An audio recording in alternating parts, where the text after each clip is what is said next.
بہت مصروف رہنا بھی خدا کی ایک نعمت ہے۔ ہجوم دوستاں ہونا، کسی سنگت کا مل جانا، کبھی محفل میں ہنس لینا، کبھی خلوت میں رو لینا، کبھی تنہائی ملنے پر خود اپنا جائزہ لینا، کبھی دکھتے کسی دل پر تشفی کا مرہم رکھنا، کسی آنسو کو چن لینا، کسی کا حال لے لینا، کسی کا راز ملنے پر لبوں کو اپنے سی لینا، کسی بچے کو چھو لینا، کسی بوڑھے کی سن لینا، کسی کے کام آ سکنا، کسی کو بھی دعا دینا، کسی کو گھر بلا لینا،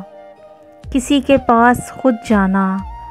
نگاہوں میں نمی آنا، بلا کوشش ہنسی آنا، تلاوت کا مزہ آنا،